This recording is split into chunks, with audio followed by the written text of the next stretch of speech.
Hi there. We're Craig Sheedalis, prior to do that. Yeah. We're doing a gear review video. Yeah, which guy we're reviewing? The Boss GT8 multi-effects guitar pedal. Really good. Really good one. It is. So Let's get over there, shall we? Come with me! And we have 3 of them. They're all identical because this is our favorite pedal. The Boss GT8 multi-effects processor, which actually doubles as a vocal processor. Believe it or not. It does, because it has everything that you need on it. It has chorus, reverb, delay. I mean, I could say everything. It's got effects chains. It's got amp simulators, amp stacks. You got big lead combo, lead, clean. I could go on forever. And then you have overdrive. The overdrive has classic. It's got, well, as you can see, there's all kinds of stuff. It's got metal.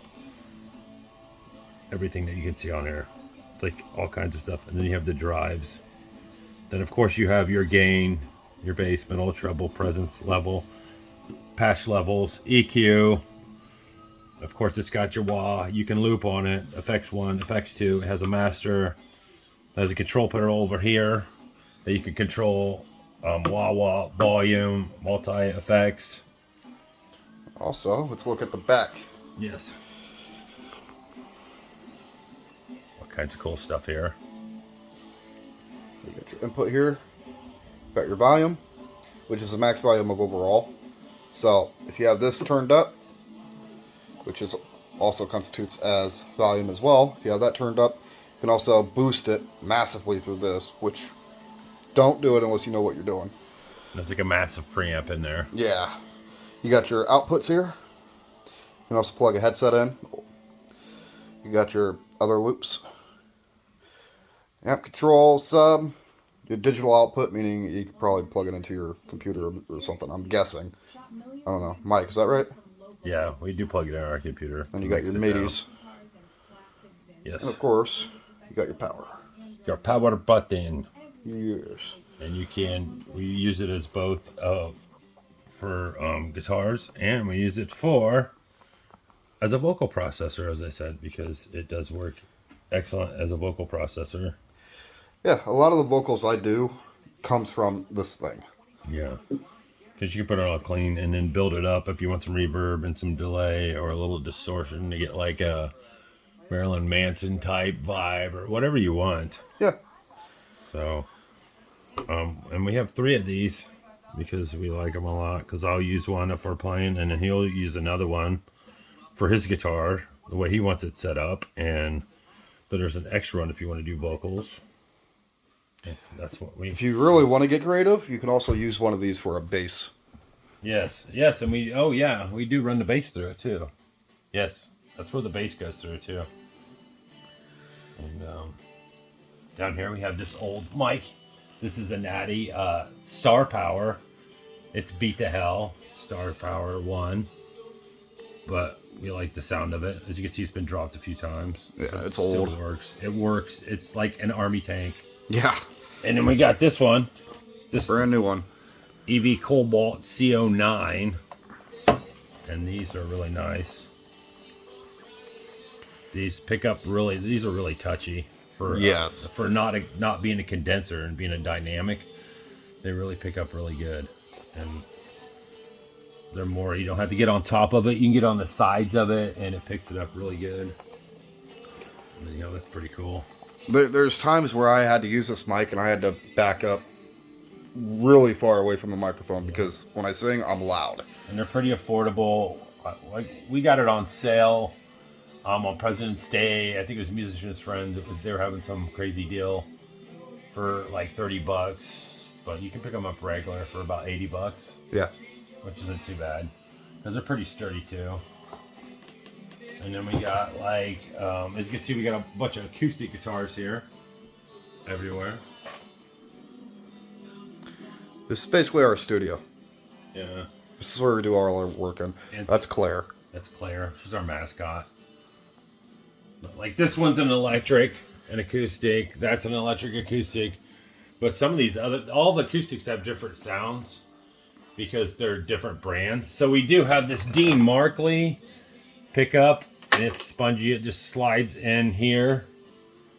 And so you can make any guitar that's not an electric acoustic, you can make it acoustic. Yep. And we do recordings with that. Of course, we also have a blues, harmonica. Anyhow. And we also use this for vocals. If we want something more clear and decisive. This has like a unison, like gang vocals. It basically doubles your vocals. And this has reverb on it too. But It's actually not a bad starter processor. No, and it's octave up. You go octave up, octave down, or octave up and down. Basically, it makes it sound fuller when you hit this. These things are really good for if you're wanting cheap but decent. This is something you want to go for. Yeah, because there's hilariously better processors out there, but this is something great if you're wanting to be cheap about it, and it's something really good if you want to do in-house kind of stuff. Yeah, for studio recordings. Yep. And if you wanted to be weird, you can run this into this too and add more stuff to it. Yeah. But sometimes we run it through these Line 6s over here. We also got these little, and speaking of amplifiers, we got these little Line 6 micro spiders. These are actually really badass. Yeah, these are neat. So if you can see on the top, you can plug in a mic at the same time. Like if you're doing a small little outdoor whatever, or whatever. This got a tuner on it. And it actually is you can plug it in, and it's also battery powered. Yeah. Like it takes 6 C batteries, and you can actually walk around with that thing. And it's pretty loud too for a little thing. And we got 2 of them in case we want to go somewhere and just say there's no plug-ins. Well, we're going to jam anyhow because we said so. At least till the cops get there. Yep. And they're pretty loud for as little as they are. Oh yeah. They're pretty darn loud. And they work really good when it comes to vocals too. Believe it or not. Yeah, they do.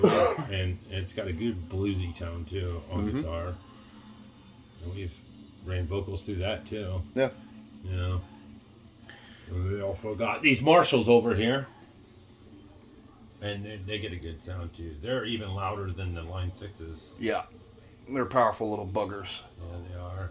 They basically are just, you got your volume, gain, yeah, your contour. You can make it distorted or clean. Yep. But obviously we got enough pedals and stuff to make it sound cooler. Or you can just run it like that. If you want one of the classic raw Marshall sounds. And we got all kinds of stuff here. We got an Ibanez here. Old Ibanez. This is a friend of mine's that I acquired, and it's a really nice guitar. Probably do more videos about that sometime. It's missing a string right now, but we haven't really been using it at all.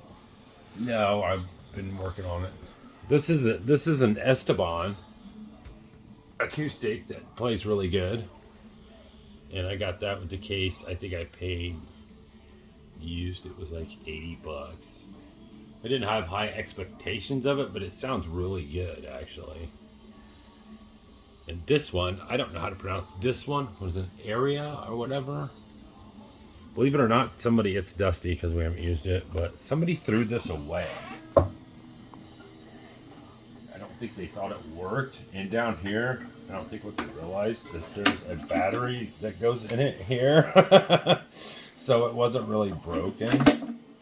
But it could have been, a friend of mine found it and was like, can you fix this up? And he gave it to me, and I did.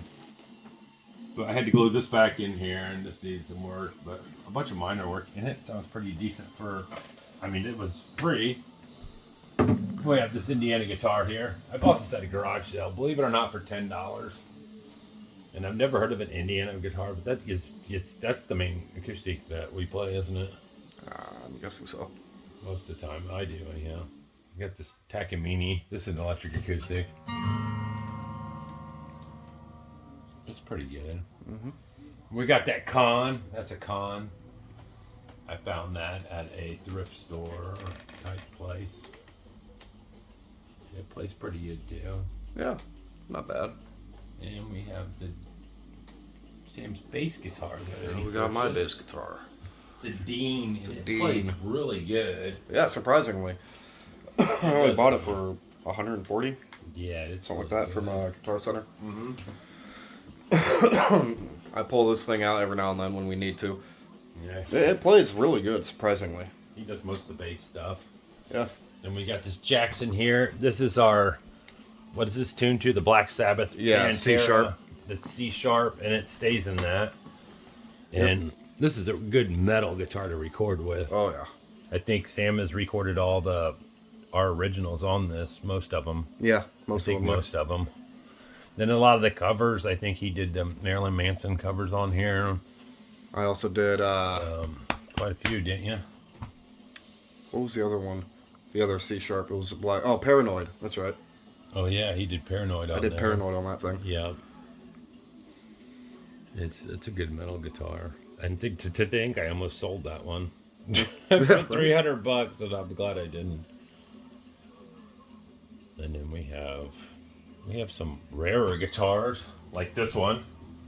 This is like a Jackson Charvel 1986 Model 6, and it is it's really good. It's a neck through. It's one piece. It doesn't bolt on, and I keep that one under lock and key because that's quite expensive. Actually, it's probably the most expensive guitar we have. Then we got the Hellraiser next to it. The Schecter Diamond Series Hellraisers. That's a really good one too. That's also a neck through. It doesn't bolt on. It's 24 jumbo frets. It's got the EMG pickups. It's got the Floyd Rose tremolo system on it. It's nice.